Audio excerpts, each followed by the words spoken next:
இந்த பரிசுத்த வேதாகமம் தேவன் இந்த பூமியை சிருஷ்டித்ததிலே ஆரம்பித்து கர்த்தராகிய இயேசு கிறிஸ்துவனுடைய வருகையிலே முடிவடைகிறது.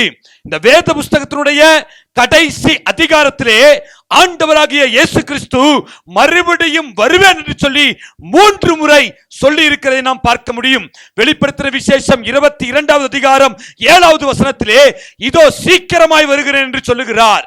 12வது வசனத்திலே இதோ சீக்கிரமாய் வருகிறேன் என்று சொல்லுகிறார். 20வது வசனத்திலே மெய்யாகவே நான் சீக்கிரமாய் வருகிறேன் என்று சொல்லுகிறார். உலகம் ஆண்டவராகிய இயேசு கிறிஸ்துவின் வருகையை பரியாசம் செய்யும். 2000 வருடமாக இயேசு வருகிறார், இயேசு வருகிறார் இந்த கிறிஸ்தவங்க சொல்லிக் கொண்டிருக்கிறார்கள். எங்கே இயேசு என்று ஆண்டவருடைய வருகையை பரியாசம் செய்கிறார்கள்.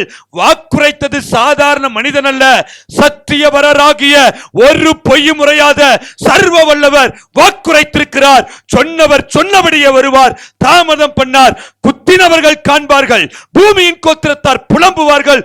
அப்படியாகும் என்று வேதவசனம் சொல்லுகிறது. ஆகையால் சபையே பரிசுத்தமாய் ஜீவியுங்கள், தேவனுடைய வழிகளிலே நடங்கள், உங்களை ஆயத்தப்படுத்திக் கொள்ளுங்கள், சுவிசேஷம் அறிவித்து மற்றவர்களையும் ஆயத்தப்படுத்துங்கள்.